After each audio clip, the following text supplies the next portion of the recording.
आदित्य का फोन आया था। अपनी दिल्ली की पोस्टिंग से बहुत खुश है वो। काफी सालों तक उत्तर प्रदेश से दूर प्रांत में रहने के बाद अब दिल्ली आ पाया है। अलीगढ़ से कुछ ही घंटों का तो रास्ता है। अब किसे उसे घर भी बहुत ही बढ़िया मिला है, वेल मेंटेन। चाहता है कि दिवाली सब लोग उसके घर पर मनाएं।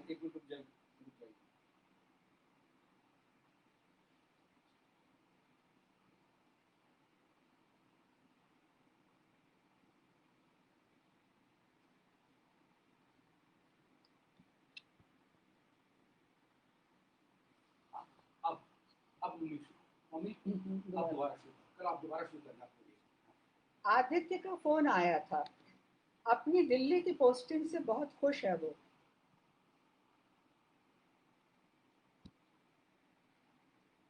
काफी सालों तक उत्तर प्रदेश से दूर प्रांतों में रहने के बाद अब दिल्ली आ पाया है वो।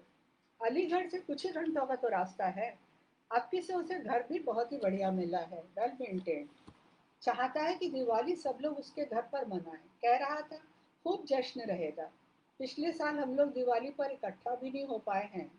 मुझे भी ये कार्यक्रम सही लगा था। इधर कुछ समय से दिवाली होली का ये जमावड़ा बच्चे अपने घर करने लगे हैं। कभी आदित्य, कभी दिव्या। आदित्य बता रहा था कि उसने दिव्या और दीपा दी दोनों से बात कर ली है। दिव्या बहुत खुश है इस प्रोग्राम से।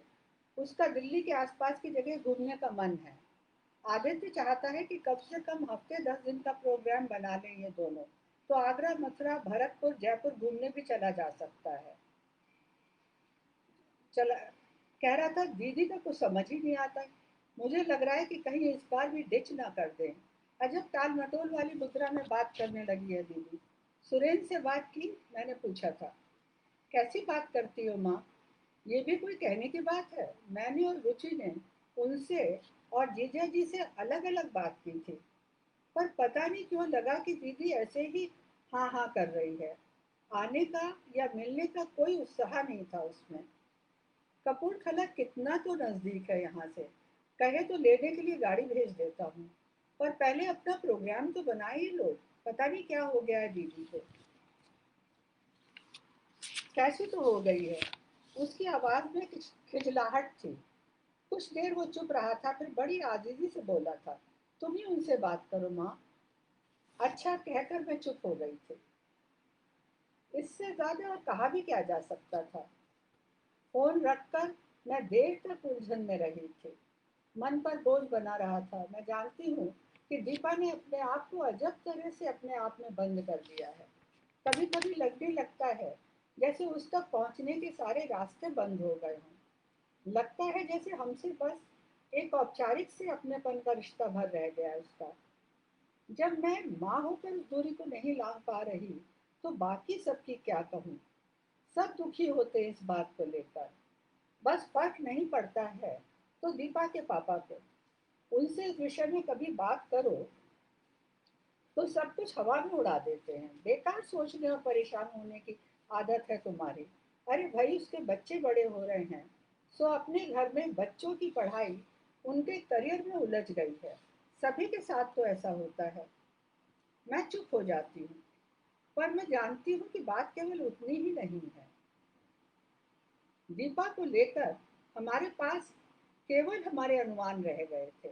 पर अनुमान के सहारे रिश्ते नहीं चल पाते ना, वो भी अपने ही बच्चों से।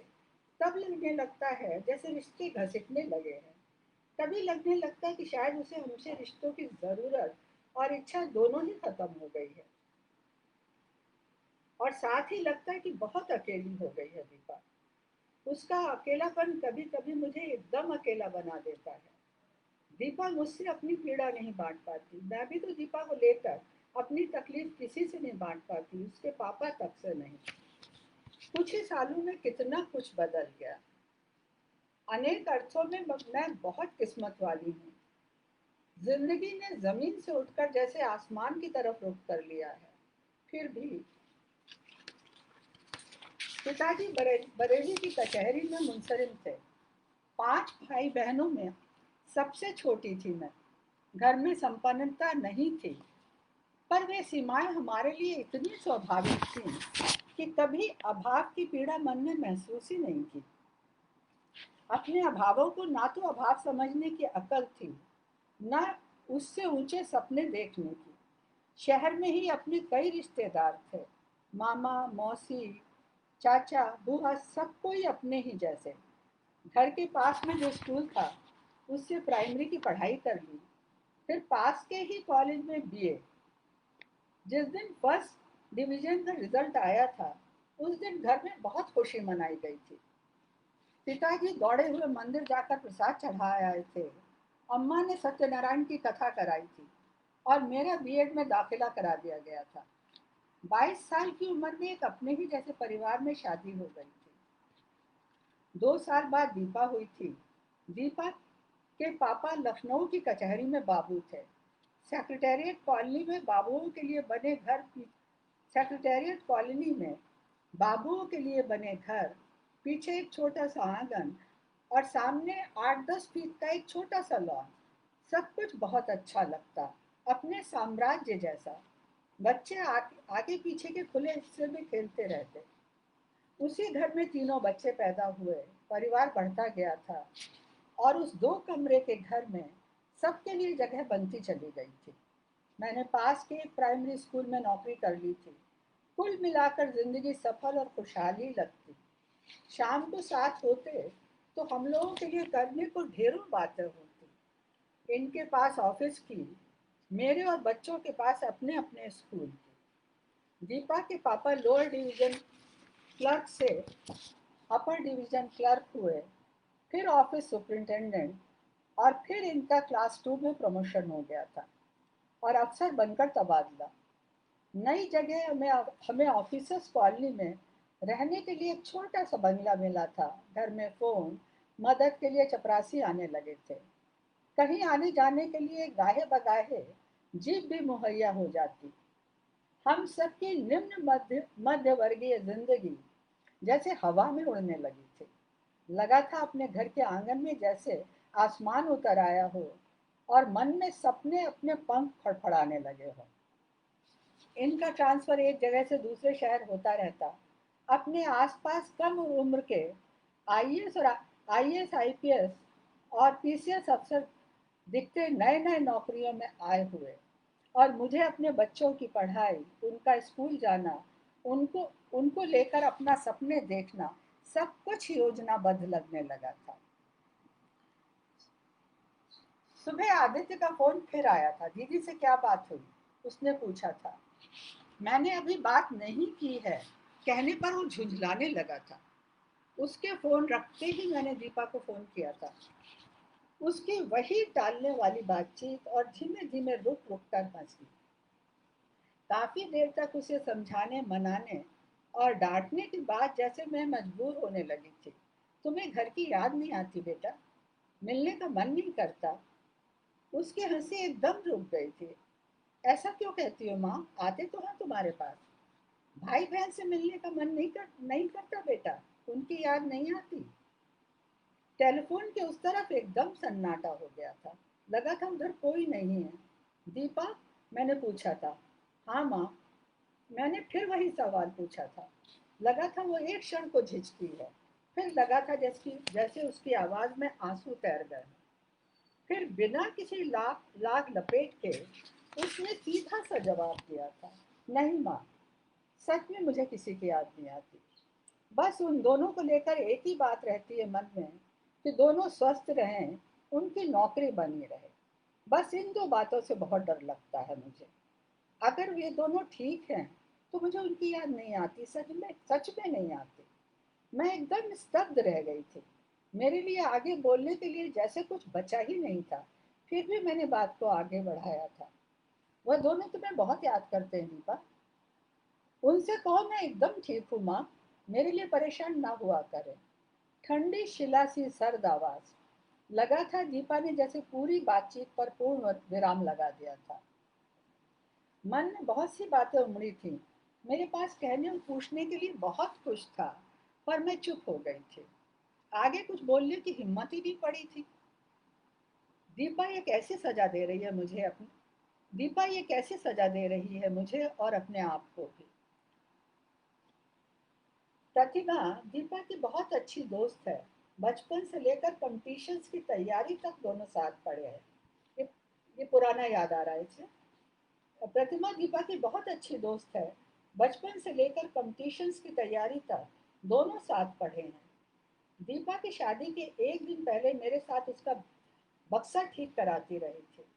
अचानक उसके स्वर सहित उसके चेहरे पर शिकायत आ गई थी। आंटी, आपको दीपा की शादी की इतनी क्या हड़बड़ी थी? मैंने उसकी तरफ चौंक कर देखा था। सेटल तो करना ही होता है बेटा। दीपा अगले महीने 31 साल की हो जाएगी। सेटल? वो फीका सा हंसी थी।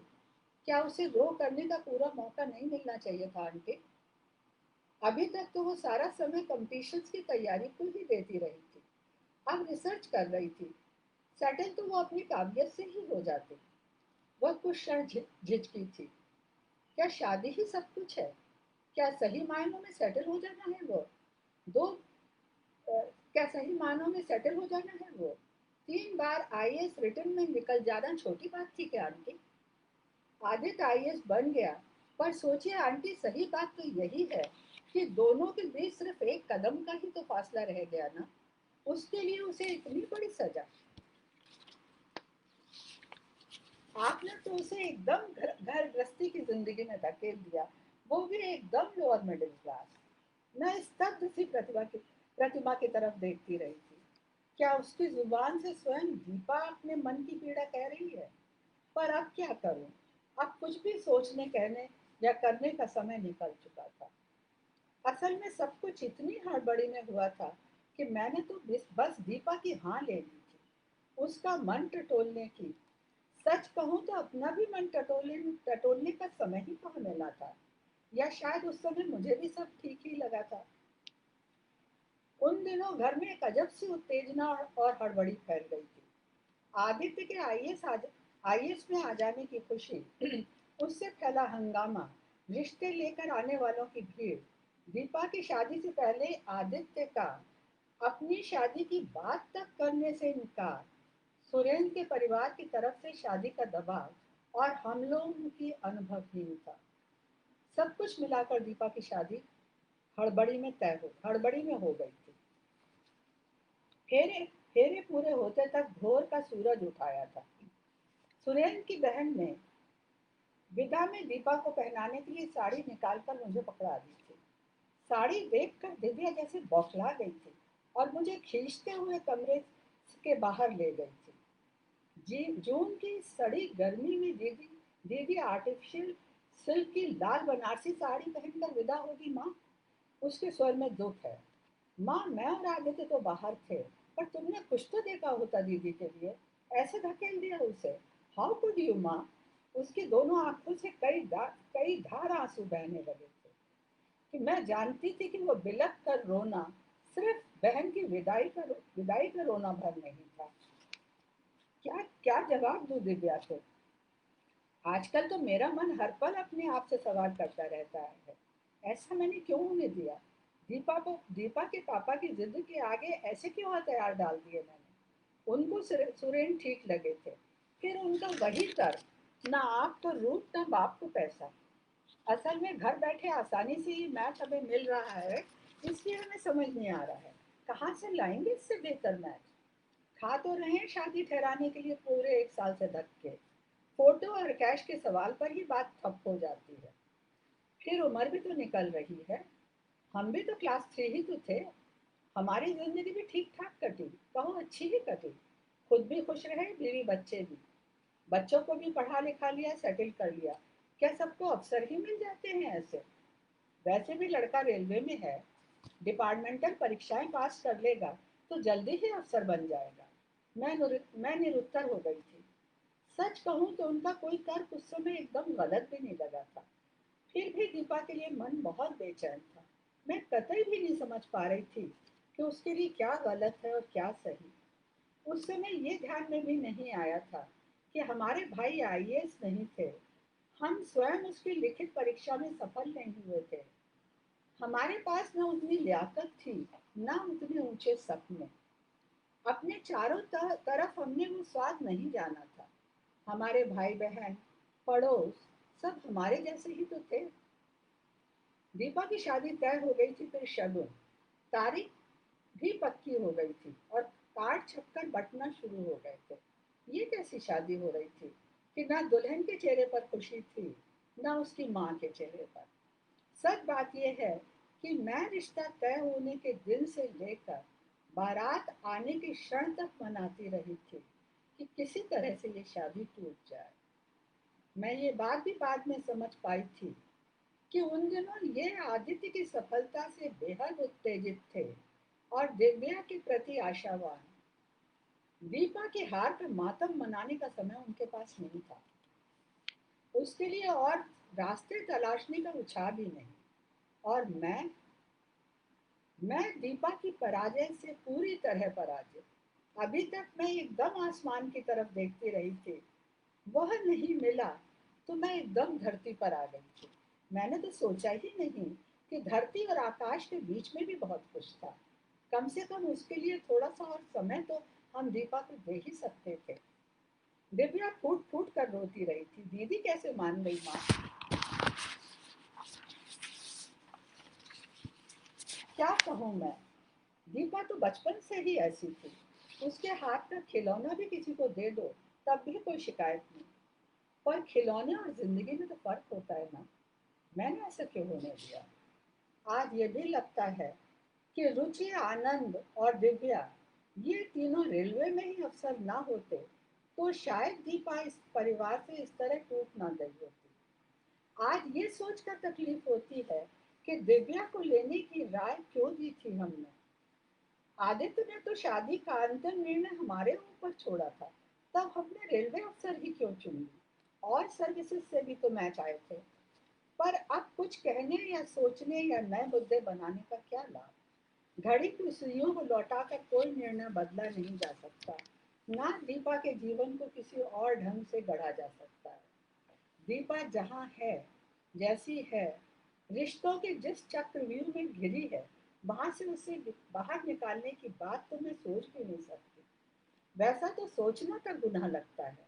सुरेन जैसा सीधा, सरल और सज्जन व्यक्ति, कोई उलझाव नहीं। कितना तो प्यार करते हैं वो दीपा को। पर पर सिर्फ प्यार से ही तो जिंदगी संवर नहीं जाती। प्यार तो कभी कभी गले में पड़ा हुआ फंदा भी हो सकता है, बेहद मजबूर। ऐसा लगे कि ऐसा लगे कि दम घुट रहा है। पूरे सांस लेने के लिए ऐसे में कहाँ कहाँ चला जाए इंसान। बहुत साल पहले मुझसे दीपा ही ने कुछ ऐसा कहा था। तब वो मित्रों की तरह मुझसे काफी बातें कर लेती थी। अपना सुख, अपना दुख, अपनी हताशा, अपना आक्रोश, सब कुछ। उन दिनों वो अजब तरह से उलझी रहने लगी थी। कभी सुरेन के लिए अतिरिक्त रूप से संवेदनशील। वो आने वाले होते तो बार बार खिड़की से झांक कर आहट लेती रहती। कभी एकदम कटी कटी सी, जैसे उनके सामीप्य से भी कतरा रही हो। मेरे पास आती तो उसके चेहरे पर फैले सन्नाटे को देखकर मुझे डर लगने लगता। कभी मेरी जरा सी बात पर भड़क जाती। माँ, तुम लोगों ने तो मेरी सफलता के सारे रास्ते ही बंद कर दिए। अलीगढ़ में रहती तो शायद किसी दिन मेरी यूनिवर्सिटी में नौकरी ही लग जाती। पार्ट टाइम पढ़ा रही थी वहाँ, कितने पार्ट टाइमर्स रेगुलराइज हो गए। पर यहाँ कपूरथला में प्राइवेट स्कूल में पढ़ा रही हूँ। दूर दूर तक कोई तरक्की नहीं, कोई स्टेटस नहीं। कभी बड़ा मजबूर सा सवाल पूछती, शादी इतनी जरूरी चीज थी माँ? मैं तो नहीं करना चाहती थी, फिर क्यों कर दी। और कभी उसके स्वर में आक्रोश भर जाता, पापा को मुझे सेटल करने की जल्दी थी या आदित्य के लिए रास्ता खुलने की। वो बड़बड़ाई थी। आदित्य ने भी बड़ी महानता ओढ़ी थी कि दीदी की शादी से पहले शादी की बात भी नहीं करूंगा। अपना फर्ज पूरा कर लिया। दीदी कहाँ जा रही है, कहाँ फेंकी जा रही है, किसी बात से मतलब नहीं था उसे। यह सोच लिया था उसने भी पापा की तरह कि दीपा तो है ही इंफीरियर। एक समय समय ऐसा आया था कि मुझे लगने लगा था कि दीपा सबसे नाराज है, अपने पापा से, मुझसे, आदित्य से, छोटी होते हुए भी दिव्या तक से। उसके स्वर में सबके लिए रोष झलकने लगा था। मुझे दीपा से डर जैसा लगने लगा था। उसके लिए चिंता भी लगती थी। लगने लगा था कि वो आत्मदया में जीने लगी है। मुझे पता था ये उसके लिए स्वस्थ नहीं है, उसके परिवार के लिए भी नहीं।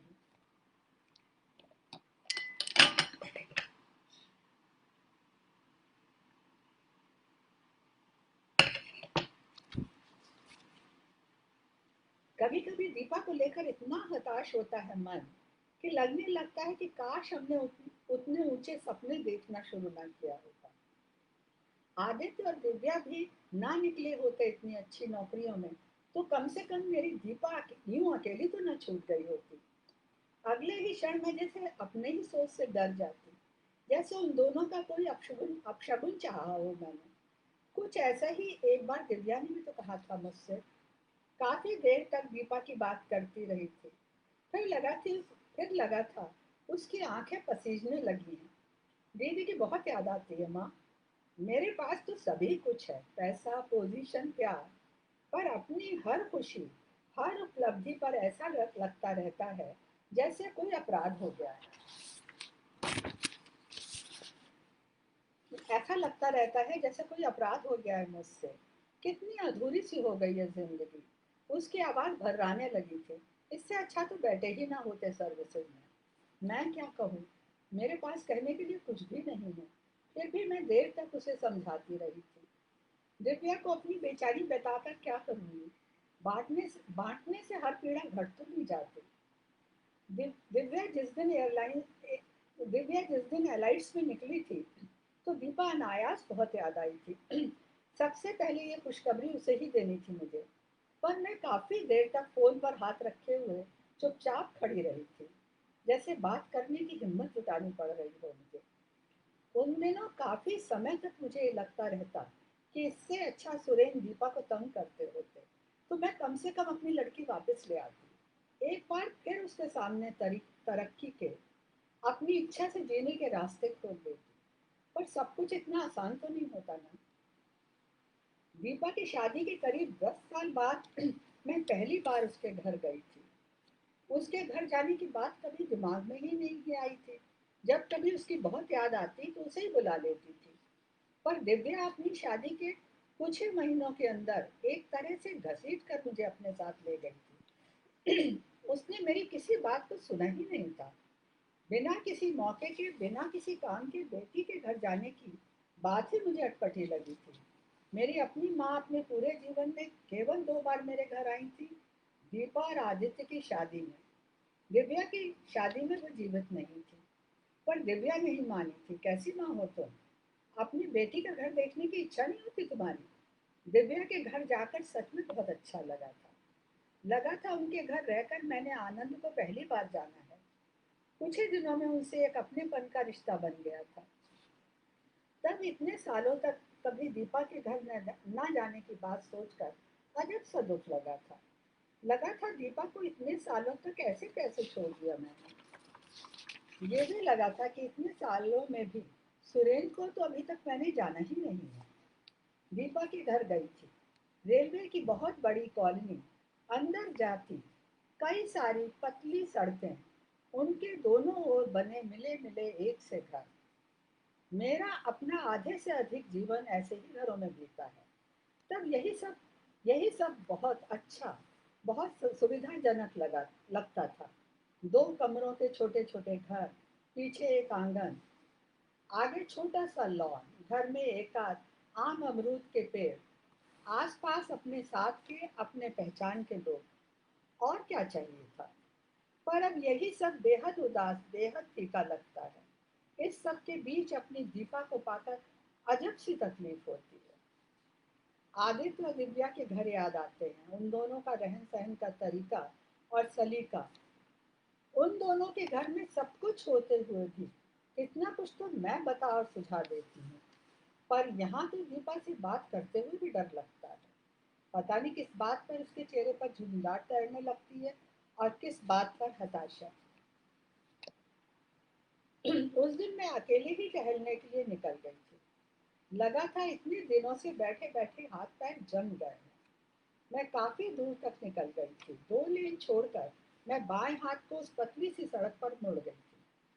इस तरफ बने मकानों का नक्शा एकदम दीपा के मकानों जैसा ही लगा था, पर पता नहीं क्यों वो मकान साफ सुथरे और बेहतर लगे थे। लौट कर आकर दीपा से कही थी ये बात, तो क्षण भर के लिए चुप रही थी वो। फिर उसने मेरी तरफ देखा था। हाँ माँ, ऑफिसर्स के लिए घर कम पड़ रहे थे, तो उस लेन के घरों में ऑफिसर्स रह रहे हैं। सो वे घर बेहतर मेंटेन्ड है और उन घरों में एक कमरा पीछे की तरफ और बना दिया गया है। अच्छा, कहकर मैं चुप हो गई थी। वह एक साधारण सा सवाल था जिसका दीपा ने सीधा सा जवाब दिया था, पर ना जाने क्यों मैं खिसिया गई थी और ना जाने क्यों लगा था कि दीपा खिन्न हो गई है। वैसे इस बार मिलने पर मुझे लगा था कि दीपा ठीक है। उसने अपने आप को एकदम संभाल लिया है। शायद खुश भी है वो। बच्चों की पढ़ाई में जुटी है। अपने सपनों को अपने बच्चों में साकार करना चाहती है। मैं भी तो यही चाहती थी। ईश्वर उसके बच्चों को वो सब कुछ दे दो जो वह पाना चाहती थी, किंतु नहीं पा सकी। मैं जानती थी कि दीपा बहुत समझदार है, बहुत सहनशील भी, पर साथ ही मुझे ये भी लगा था कि वह पूरी तरह से अपने आप में सिमट गई है। वह और उसका परिवार, बस वह हमारी पहुंच के परे जा चुकी थी, एकदम अपनी दुनिया में बंद। वे वैसे सब ठीक जैसा ही तो है। सीधे साधे हैं सोरेन, दीपा का ख्याल करते हैं, शिकायत जैसा तो कुछ भी नहीं। फिर भी दीपा के लिए कसक बनी रही थी मन में। कितना तो काम पड़ता है उस पर। सुबह अंधेरे उठकर घर का काम निपटाना, फिर जल्दी से उल्टा सीधा तैयार होकर स्कूल चली जाती है। दोपहर को कुछ समय मिलता जब उसके बगल के पलंग पर लेटकर हम लोग बतियाते, बच्चों की पढ़ाई, उनके रिजल्ट, उनकी हारी बीमारी के बारे में छिटपुट बातें, जैसे अपनेपन का कोई सेतु तैयार करने की कोशिश करनी पड़ रही हो उसे। बातचीत में कभी व्यक्तिगत मुद्दे पर आ, बातचीत में कभी व्यक्तिगत मुद्दे पर वो नहीं आती, वो आना ही नहीं चाहती। तभी लगता सहज स्वाभाविक ढंग से कोई संवाद संभव ही नहीं हो पा रहा। बातों को खींचना पड़ रहा है, उसे भी और मुझे भी। कितनी बार मन में आया था कि दीपा से सुरेन की विभागीय परीक्षाओं के बारे में या फिर उनके प्रमोशन की संभावनाओं के बारे में पूछो, पर कभी हिम्मत ही नहीं होती। बहुत साल पहले एक बार बात की थी इस बारे में, तो बड़ा तीखा सा जवाब दिया था उसने मुझे। तीखा सा जवाब दिया था उसने, माँ, मेरे बारे में सपने देखना छोड़ दो तुम लोग। सुरेन ने अपने बारे में जितना बताया था, जो कुछ बताया था, वह एकदम सच था। वे उतने उस जगह पर हैं, उससे ज्यादा बनने का दबाव उन पर हम कैसे डाल सकते हैं। उसके बाद वो काफी समय तक सुस्त और गुम सी रही थी। 10 दिन रहकर मैं आ गई थी, पर दीपा के लिए कसक मन में बनी रही थी। थोड़े से नंबरों की गिनती ने उसके जीवन की दिशा ही बदल दी और मेरे सुख की सीमा भी तय कर दी। आजकल आदित्य आजकल आदित्य के घर में खूब रौनक है। दिव्या के दोनों बच्चे छोटे ही हैं, वे अंदर बाहर दौड़ते खेलते रहते हैं। आदित्य के बच्चे कुछ ना कुछ कहानी किस्से सुनाते रहते हैं, स्कूल के, दोस्तों के, टीचर्स और अपने मम्मी पापा के। पिछले सालों की तरह ही दीपा और उसका परिवार इस बार भी नहीं आया है।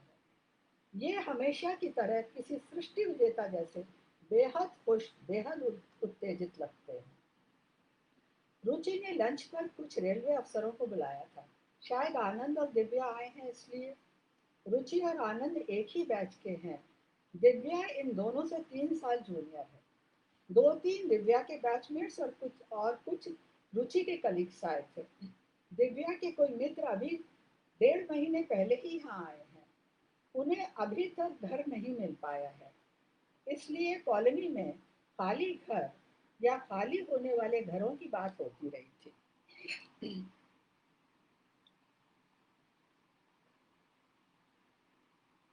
पानी है, चाय नहीं है। इसलिए कॉलोनी में खाली घर या खाली होने वाले घरों की बात होती रही थी। किसी एक खाली होने वाले घर का जिक्र आया था, तभी किसी ने कहा था नहीं, वो घर एकदम बेकार है, वो मत लेना। उसके दोनों तरफ के घरों में प्रमोटीज रह रहे हैं। दिव्या मेरी बेटी है, सोचने और महसूस करने वाली। फिर उसका अपना अतीत भी तो कहीं वहीं से जुड़ा हुआ है। वो सिमट सी गई थी। उसने उस प्रसंग को काफी टालना चाहा था, पर बातचीत देर तक उसी विषय पर अटकी रही थी। इन लोगों को रहने की तमीज नहीं होती, किसी एक ने कहा था। किसी दूसरे ने टिप्पणी की थी, वो है तो मिसेस सियाल, उनके सारे अनाज मसाले कपड़े सामने के लॉन में ही सूखते रहते हैं। आधे दिन तो नाइटी में ही घूमते दिखती, किसी और ने कहा था। फिर बड़ी देर तक प्रोमोटेड अफसरों के चर्चे होते रहते। मेरे मन में रोष पनपने लगा था। पिछले पोस्टिंग पर दिव्या की पड़ोसन मिसेस दीक्षित की याद आई थी।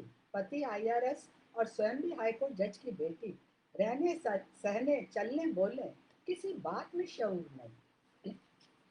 इनमें से भी एक अफसर के तो घर भी जा चुकी हूँ मैं।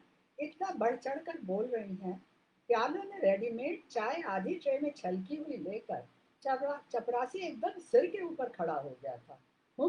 सारा क्लास तो इनडायरेक्ट अफसरों की बपौती है जैसे। पर मैं चुप रही थी। दिव्या मेरी बेटी है, मेरी जिंदगी का हिस्सा। पर ना जाने क्यों अपने ही बच्चों के सामने अजब शर्म सी महसूस हुई थी। दीपा के पापा का प्रमोशन, अपनी कोठी बंगलों में रहने की खुशी भी याद करके बड़ी दीनता भरी सी लगी थी। दीपा बहुत ज्यादा याद आई थी। मन में उसके लिए बेहद तकलीफ हुई थी। सुरेन तो अभी प्रमोटेड भी नहीं है। अचानक लगा था गप अचानक लगा था कभी दीपा के सामने ऐसी कोई बात हुई है क्या, जो इन भाई बहन के यहाँ और इनकी मौजूदगी में मेरे घर आना ही नहीं चाहती। पर मैं आदित्य, रुचि, आनंद, दिव्या चारों को जानती हूँ। वे कुछ भी ऐसा कह और कर नहीं सकते जिससे दीपा के सम्मान को ठेस लगे। किंतु अपमान केवल अपमानित किए जाने से ही तो नहीं होता ना, वह तो कभी कभी अतिरिक्त सम्मान से भी महसूस होने लगता है। आज सोचती हूँ तो दीपा का ना आना, भाई बहन से दूरी बनाए रखना समझ आने लगता है। आप स्वयं जिस भीड़ का हिस्सा ही ना बन पाओ, चाहे गलती किसी की भी ना हो, वहां जाने से फायदा। लगता है शायद सही है वो, पर किसी के या सबके सही होने से स्थितियां तो सही नहीं हो जाती ना, उससे कोई तसल्ली भी नहीं मिलती। रिश्तों की पीड़ा तो बनी ही रहती है। मन पर लगी खरोंचें भी रिश्ती ही रहती हैं, भले ही सब मल्लम लगाने को तैयार है। उस पूरी रात में सो नहीं पाई थी। लगता जिंदगी की दौड़ में सब तो आगे निकल गए, मेरी दीपा बेचारी कहीं अकेली छूट गई, जैसे बेसहारा, तन्हा। मन में अजब बेचैनी सी बनी रही थी। आंखें बंद करती तो लगता दीपा अंधेरे में बैठी है, अकेली। आंखों के आगे खिंची उस तस्वीर को हटाती तो मन की स्लेट पर वो छवि दोबारा खिंच जाती। मैं जानती हूँ दीपा अकेली नहीं है। सुरेंद्र और बच्चे हैं उसके साथ। वहाँ अंधेरा भी नहीं है, कोई सन्नाटा भी नहीं। वहाँ भी दिए जलेंगे, पटाखे छूटेंगे, हंसी खुशी सब कुछ होगी वहाँ। पर क्या करूँ, कोशिश करके थक चुकी हूँ। वो चित्र आंखों के आगे से हटता ही नहीं है।